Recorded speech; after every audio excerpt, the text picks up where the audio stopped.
j'ai une alerte et une inquiétude, je préfère employer d'ailleurs ce terme, c'est par rapport au Cameroun.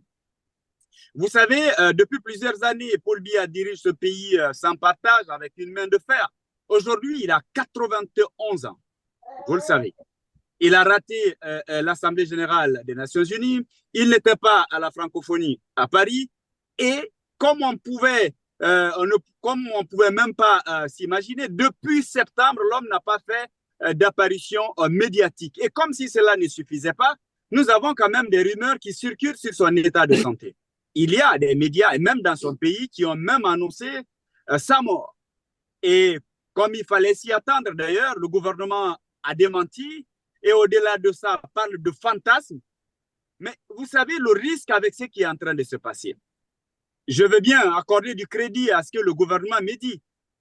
Mais si Paul Biya est souffrant au point qu'on ne peut pas démentir cette information à travers ses propres images, une simple déclaration radio-télévisée, ou tout au moins un appel téléphonique en temps réel, vous savez comme moi que dans les pays africains, ce sont des situations d'inquiétude, d'incertitude. Parce que qu'est-ce qui risque de se passer? Il y a tout de suite une crise de positionnement qui va commencer.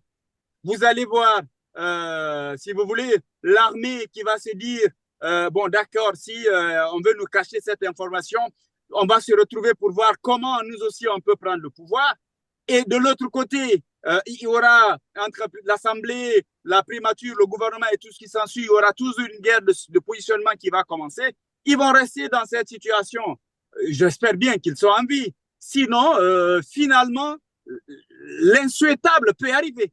Et je pense que nul n'a intérêt à vouloir créer de telles situations. Donc, il ne faudrait pas que dans l'envie de mettre quelqu'un parce qu'on accuse la France avec le gouvernement camerounais de travailler dans l'ombre pour voir qui peut remplacer Paul Biya, mais ce n'est pas à la France quand même de dire aux Camerounais ou de choisir qui va remplacer Paul Biya.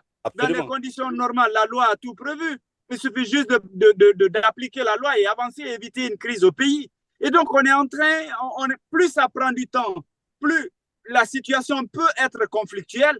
Et malheureusement, il faut avoir peur que l'armée, parce qu'aujourd'hui, l'armée commence à avoir le goût du pouvoir. On voit dans d'autres pays des gens qui sont venus de nulle part et qui ont pris le pouvoir et bien qui sont acceptés. Et donc, l'armée aussi peut se dire, ben, nous, pourquoi pas nous? Pour éviter cela, il faut agir en temps et puis il faut vraiment être réaliste sur les choses. L'homme, même s'il va bien, on est tous d'accord qu'à ce stade, il ne peut pas. Il ne peut pas gérer. Ça, c'est une évidence. À 91 ans, pourquoi ne pas prononcer une sorte de vacances de pouvoir et aller à une élection et choisir quelqu'un qui peut mieux diriger les affaires du pays? On va rester à cacher ça ou à protéger, maquiller des choses. Après, on se retrouvera devant une situation de fait accomplie et finalement, c'est le peuple qui va payer le prix le plus fort. Je pense que les Camerounais doivent comprendre cela et prendre leurs responsabilités et dire que le destin, il est ce qu'il est.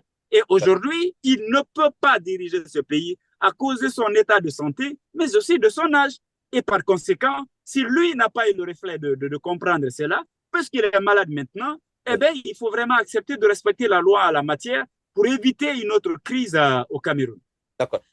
Je vais vous rappeler que parmi les pays qui suivent GTV1, vous savez, sur le satellite, on est suivi dans tous les pays africains. Le Cameroun occupe la 6e place, ce qui fait que ce que vous êtes en train de dire va être très suivi du côté de Yaoundé, de Douala, un peu partout dans le Cameroun. Et bien, sincèrement, voilà. je suis de cœur avec eux. Je m'imagine ce qu'ils sont en train de vivre en ce moment. C'est avec la peur au ventre, ça c'est une évidence. Parce que personne n'a envie de se retrouver dans une transition si elle est forcée. Mais si c'est bien organisé, ça passe vite. Vous appliquez la loi, les institutions restent sur place, vous continuez la chose, vous annoncez une date pour l'organisation des élections et tout de suite tout rentre rapidement en ordre.